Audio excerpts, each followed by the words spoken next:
Di pedalaman Papua, di hulu sungai Digul yang membelah hutan tropis yang lebat, berdirilah sebuah kabupaten yang syarat makna sejarah, Boven Digul. Nama ini bukan sekadar sebutan geografis, tetapi menyimpan kisah panjang sejak masa kolonial hingga era otonomi daerah. Awalnya kawasan ini hanyalah bagian dari wilayah luas Kabupaten Merauke. Dengan kondisi geografis yang sulit dijangkau, sebagian besar masyarakat hidup di daerah terpencil, bergantung pada sungai sebagai jalur transportasi utama. Akses menuju pusat pemerintahan di Merauke membutuhkan waktu berhari-hari, bahkan berminggu-minggu. Hal ini menyebabkan pelayanan publik, pendidikan, dan kesehatan berjalan lambat. Sementara itu, potensi sumber daya alam yang besar seperti hasil hutan, perikanan, dan pertanian belum tergarap optimal karena minimnya perhatian pembangunan. Kesadaran akan perlunya percepatan pembangunan memunculkan aspirasi pemekaran. Pemerintah menilai luasnya wilayah dan letak geografis yang terpencil menjadi alasan mendesak untuk membentuk daerah otonom baru. Akhirnya, melalui Undang-Undang Nomor 26 Tahun 2002, lahirlah Kabupaten Boven Digul sebagai hasil pemekaran dari Kabupaten Merauke. Peresmian kabupaten ini dilakukan pada 27 Januari 2003 dengan Tanah Merah sebagai ibu kota. Sejak saat itu, Boven Digul memasuki babak baru sejarahnya. Dari sebuah wilayah yang dulu identik dengan keterasingan, kini menjadi pusat pemerintahan yang mengelola 20 distrik.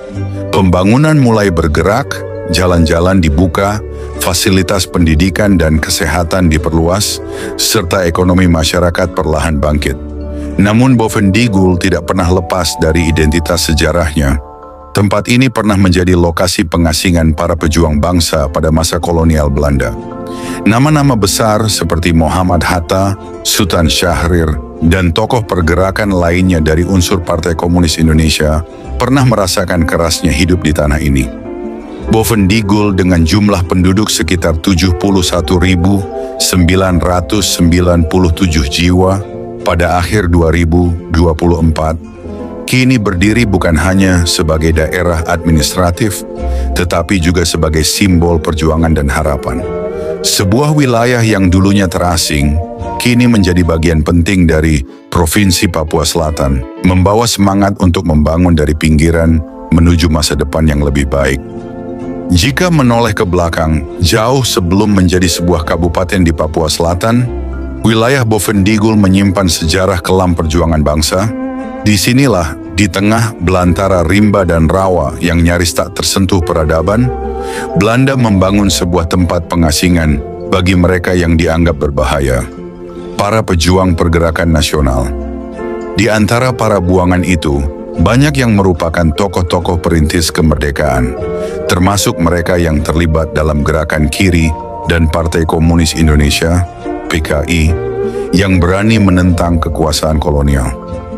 Boven Digul menjadi saksi bisu tekad dan penderitaan mereka yang diasingkan jauh dari tanah kelahiran demi membungkam api perlawanan. Boven Digul adalah sebuah tempat pengasingan yang didirikan oleh pemerintah kolonial Belanda untuk menahan tahanan politik di Hindia Belanda. Kamp ini beroperasi dari tahun 1927 hingga 1947 dan terletak di daerah terpencil di tepi Sungai Digul yang kini menjadi Kabupaten Boven Digul, Papua Selatan. Lokasi ini sengaja dipilih karena sangat terisolasi, dikelilingi hutan lebat, rawa-rawa, dan sungai besar, sehingga membuat para tawanan sulit melarikan diri. Sebelum Boven Digul dibangun, tokoh-tokoh pergerakan Indonesia yang dianggap membahayakan kekuasaan kolonial biasanya dibuang ke luar negeri. Beberapa di antaranya adalah Dowes Dekker, Suwardi Suryaningrat, dan Cipto Mangunkusumo yang dibuang ke Belanda tahun 1913. Tokoh terakhir yang diasingkan ke luar negeri adalah Semaun dan Darsono, pemimpin pemogokan buruh di Semarang pada tahun 1923. Situasi berubah setelah meletus pemberontakan PKI pada 1926 sampai 1927 di Jawa dan Sumatera. Pemberontakan ini dianggap sebagai gerakan nasional pertama yang melibatkan berbagai daerah, suku, dan agama. Meskipun tanpa koordinasi nasional, aksi ini dipimpin oleh Partai Komunis Indonesia, PKI, dan menjadi ancaman besar bagi pemerintah kolonial. Untuk meredam gerakan ini, Gubernur Jenderal Andries Cornelis Dirk de Graaf memutuskan membuang para pemberontak ke tempat yang jauh dan sulit dijangkau.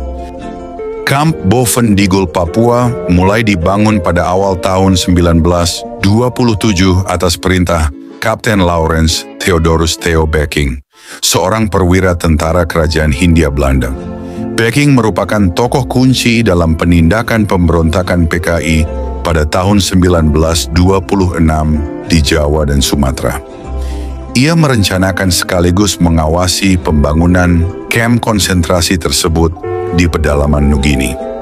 Kamp ini kemudian menjadi tempat pembuangan bagi banyak anggota PKI dan tokoh pergerakan nasional, dengan Becking menjabat sebagai administrator pertamanya. Sejak saat itu, kebijakan pembuangan tokoh-tokoh pergerakan nasional ke luar negeri dihentikan dan diganti dengan pengasingan ke Boven Digul. Para tawanan dikirim ke kamp ini tanpa melalui proses pengadilan, hanya berdasarkan keputusan pemerintah kolonial. Rombongan pertama, sekitar 1.300 orang yang sebagian besar berasal dari Banten, diberangkatkan pada Januari 1927 dan tiba pada Maret 1927. Menyusul kemudian ratusan orang lain dari Sumatera Barat.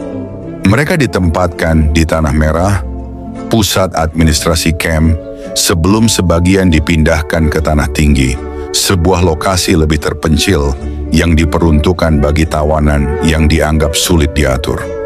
Meskipun tidak dirancang untuk penyiksaan fisik, Boven Digul dijuluki sebagai penjara alam yang mematikan. Para tawanan harus hidup dalam kondisi yang sangat keras, iklim buruk dan serangan nyamuk malaria, keterasingan total dari dunia luar, ancaman suku-suku lokal, binatang buas, dan penyakit mematikan seperti demam hitam. Stres dan rasa putus asa menyebabkan sebagian tawanan menderita gangguan jiwa, bahkan ada yang bunuh diri. Beberapa mencoba melarikan diri, tetapi sebagian besar gagal karena medan berat dan ancaman penduduk lokal. Di Tanah Merah, kamp dibagi menjadi dua bagian. Kampung A, naturalis, orang-orang yang menolak bekerja. Mereka hidup dari jatah makanan pemerintah berupa 18 kg beras, 2 kg ikan asin, 300 gram teh, 300 gram kacang hijau, dan minyak kelapa. Kampung B, workwilik, tawanan yang bersedia bekerja untuk pemerintah, misalnya membuat parit atau menggali selokan, dengan upah 40 sen per hari. Golongan ketiga, onverzonliken, tawanan yang keras kepala dan menolak semua perintah. Mereka dikirim ke Tanah Tinggi, dijaga ketat oleh tentara. Pada 1934, para pemimpin PNI baru ditangkap dan dibuang ke Digul. Setahun kemudian, Muhammad Hatta dan Sultan Syahrir juga diasingkan ke sana sebelum akhirnya dipindahkan ke Banda Neira. Kehidupan keras di Boven Digul berlangsung hingga pecahnya Perang Pasifik. Saat Jepang mulai menyerang Papua, Belanda khawatir para tahanan akan memberontak. Pada pertengahan 1943, mereka memindahkan sebagian besar tawanan ke Australia. Namun, rencana Belanda agar para tahanan ini mendukung mereka justru gagal. Sebaliknya, para eksil Indonesia di Australia berhasil mempengaruhi serikat buruh setempat untuk memboikot kapal-kapal Belanda. Di tengah Perang Dunia II, ketika Hindia Belanda jatuh ke tangan Jepang, ratusan aktivis Indonesia yang pernah dibuang ke Digul dipindahkan ke Australia. Dari tanah asing itulah lahir sebuah organisasi yang kelak menimbulkan kontroversi. Serikat Indonesia Baru, SIBAR. Sebagian besar ex-digulis yang tiba di Australia adalah aktivis berhaluan kiri. Mereka datang dengan luka sejarah sekaligus membawa cita-cita kemerdekaan. Dipimpin oleh Sarjono, mantan ketua PKI, mereka menghimpun diri dalam sebuah organisasi politik. Pada 6 Agustus 1944, melalui surat kabar penyuluh Serikat Indonesia Baru, SIBAR, resmi diperkenalkan. Tujuan resminya jelas, anti-fasis Jepang. Namun, langkah yang diambil cukup unik, mereka justru bekerja sama dengan Belanda di pengasingan. Inilah awal dari persekutuan yang oleh sejarawan disebut sebagai persekutuan aneh. SIBAR mendapat restu dari Van der Plas, pejabat Belanda di pengasingan. Media mereka, penyuluh, menjadi corong propaganda melawan Jepang. Namun langkah ini memicu perdebatan. Sebagian aktivis nasionalis menilai SIBAR terlalu dekat dengan Belanda. Bahkan muncul organisasi tandingan, Komite Indonesia Merdeka, yang menuding SIBAR sebagai organisasi di bawah komando Belanda. Tidak hanya itu, pada Februari 1945, lahir organisasi lain bernama PARKI, yang lebih moderat dan bersimpati pada gagasan Tan Malaka. Pertentangan ideologis pun semakin tajam di kalangan diaspora Indonesia di Australia. Ketika Jepang menyerah pada 15 Agustus 1945, SIBAR menyatakan misinya selesai. Awal September, organisasi ini resmi dibubarkan. Namun, pengalaman, jaringan, dan stigma kolaborasi tetap melekat. Sarjono sendiri kembali ke Jawa, memimpin PKI pada 1946, sebelum akhirnya tewas dalam represi pasca peristiwa Madiun 1948. SIBAR menjadi cermin rumitnya politik masa perang. Musuh bisa menjadi sekutu, dan taktik kerap berbenturan dengan idealisme. Bagi sebagian orang, SIBAR hanyalah alat PKI untuk bangkit kembali. Bagi yang lain, ia adalah pilihan pragmatis demi melawan fasisme Jepang. Apapun pandangan kita, SIBAR menandai bab penting dalam sejarah diaspora Indonesia, bahwa perjuangan kemerdekaan tidak hanya berlangsung di tanah air, tetapi juga di tanah asing yang jauh. Setelah Jepang menduduki Indonesia dan Belanda kalah, Kamp Bovendigul akhirnya ditutup. Sekutu kemudian memulangkan para tahanan ke tanah air. Perjuangan bangsa Indonesia pun berlanjut, hingga akhirnya proklamasi kemerdekaan 17 Agustus 1945 mengakhiri masa panjang penjajahan. Jika menoleh ke belakang, salah satu tokoh penting dalam sejarah pergerakan kiri Indonesia adalah Sarjono. Sebagai mantan Ketua Partai Komunis Indonesia, PKI, ia menjadi target pengasingan pemerintah kolonial Belanda setelah peristiwa pemberontakan 1926 sampai 1927. Sejak itu, ia menjalani masa pembuangan panjang di Bovendigul, sebuah kamp konsentrasi di pedalaman Papua yang terkenal keras dan penuh penderitaan. Situasi berubah ketika Perang Pasifik meletus dan Jepang mulai menyerang wilayah Papua. Belanda khawatir para tahanan politik di Digul akan memberontak dan memihak Jepang. Karena itu, pada pertengahan 1943, Belanda memindahkan sebagian besar eksil politik ke Australia, termasuk Sarjono. Di negeri asing itu, para ex-digulis tidak tinggal diam. Mereka melihat peluang untuk tetap memperjuangkan kemerdekaan Indonesia, meskipun berada di pengasingan. Namun perbedaan strategi membuat mereka mengambil jalan yang kontroversial. Pada 6 Agustus 1944, Sarjono memimpin pembentukan Serikat Indonesia Baru, SIBAR. Organisasi ini secara resmi menyatakan tujuan antifasis Jepang, tetapi memilih bekerja sama dengan Belanda di pengasingan. Langkah ini mendapat dukungan Van der Plas, pejabat Belanda di Australia. Media SIBAR bernama Penyuluh menjadi alat propaganda melawan Jepang. Namun, sikap SIBAR memicu polemik di kalangan diaspora Indonesia. Sebagian aktivis menilai Sibar terlalu tunduk pada Belanda. Sebagai tandingan, lahir Komite Indonesia Merdeka, KIM, dan kemudian PARKI, yang lebih dekat dengan gagasan Tan Malaka. Persaingan ideologi pun tajam di antara para perantau politik ini. Ketika Jepang menyerah pada 15 Agustus 1945 dan proklamasi kemerdekaan Indonesia dikumandangkan, Sibar menyatakan misinya selesai dan dibubarkan pada September 1945. Sarjono pun kembali ke Indonesia. Di tanah air, ia kembali aktif dalam PKI dan sempat memimpin partai itu pada 1946. Namun perjalanan politiknya berakhir tragis. Setelah peristiwa Madiun 1948, Sarjono termasuk di antara para pemimpin PKI yang tewas dalam represi pemerintah. Namanya pun tercatat sebagai salah satu tokoh kontroversial dalam sejarah perjuangan Indonesia. Berikut adalah kisah para tawanan di Bovendigul, Papua. Disinilah para aktivis politik, pemberontak, dan pemimpin pergerakan dibuang oleh pemerintah kolonial Belanda. Mereka adalah orang-orang yang dianggap berbahaya, yang suaranya tak bisa dibungkam di tanah Jawa, Sumatera, maupun kota-kota besar Hindia Belanda. Camp ini bukan sekadar penjara, melainkan tempat pembuangan harapan, sebuah kuburan hidup bagi para pejuang. Namun di balik jeruji pengasingan, kisah-kisah heroik lahir menjadi serpihan kecil dari sejarah besar kemerdekaan Indonesia. Salah satu cerita datang dari Thomas Nayoan, seorang pemberani dari Minahasa. Dalam buku Jalan ke Pengasingan, karya John Ingleson, Nayoan digambarkan sebagai tawanan yang tak pernah menyerah pada takdir. Ia menyusun rencana pelarian, menyusuri sungai dengan sebuah perahu kecil, menantang rimba dan arus deras. Namun nasib berkata lain.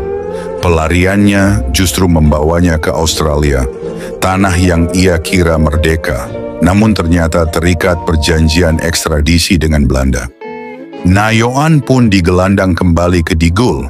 Ia adalah salah satu tokoh dalam pemberontakan PKI di Banten, seorang pemberontak yang tak kenal kata menyerah. Meski kebebasan hanya sempat ia cicipi sekejap. Kisah lain datang dari Muhammad Bondan, seorang aktivis PNI kelahiran Cirebon tahun 1910. Ceritanya terekam dalam buku Spanning a Revolution yang ditulis oleh istrinya, Molly Bondan. Ia berada dalam rombongan besar bersama tokoh-tokoh pergerakan seperti Hatta dan Syahrir. Dalam pengasingan, Bondan menyaksikan bagaimana kolonial Belanda menebar racun permusuhan, mengadu domba para tahanan agar saling mencurigai. Mereka mencoba memecah solidaritas, namun semangat perlawanan tak pernah padam di hati para pengasingan. Lalu ada Ayun Sabiran, seorang pemuda yang ditangkap karena keberaniannya menyelundupkan bahan kimia untuk membuat bahan peledak. Padahal, ia hanyalah pesuruh dari para pergerakan muda di Sumatera Barat. Namun tekadnya bulat, menyamar sebagai seorang Katolik demi mengelabui aparat Belanda. Tindakannya membuat namanya masuk ke dalam daftar merah. Ceritanya kemudian diabadikan oleh putranya, Misbah Yusabiran, dalam buku Kenang-kenangan Orang Bandel. Di barak pengasingan yang sunyi itu, juga hidup Khalid Salim, wartawan keras kepala yang tidak gentar mengkritik pemerintah Hindia Belanda.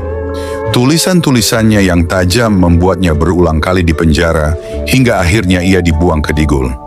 Khalid bertahan di sana selama belasan tahun, bahkan hingga 1943 menjadikannya salah satu penghuni terlama. Kisahnya kemudian ia tuangkan dalam buku 15 Jaar Bovendigul, 15 tahun Digul, sebuah testimoni pahit tentang hidup dalam pengasingan. Namun di antara para tawanan itu ada sosok yang tragis, Marco Kartodikromo. Wartawan kiri yang tajam lidah dan tajam pena ini, anggota Serikat Islam dan penggerak pemberontakan Banten 1926, harus mengakhiri hidupnya di kamp pengasingan. Ia keluar masuk penjara karena tulisan-tulisannya, sebelum akhirnya dikirim ke Bovendigul. Di barak yang lembab dan penuh penyakit, Marco terserang TBC. Ia menghembuskan napas terakhir di tanah asing, dan jasadnya dimakamkan di Kampung B, kuburan para pejuang yang dilupakan. Kisahnya kemudian dihidupkan kembali oleh Pramudia Anantathur dalam cerita dari Digul.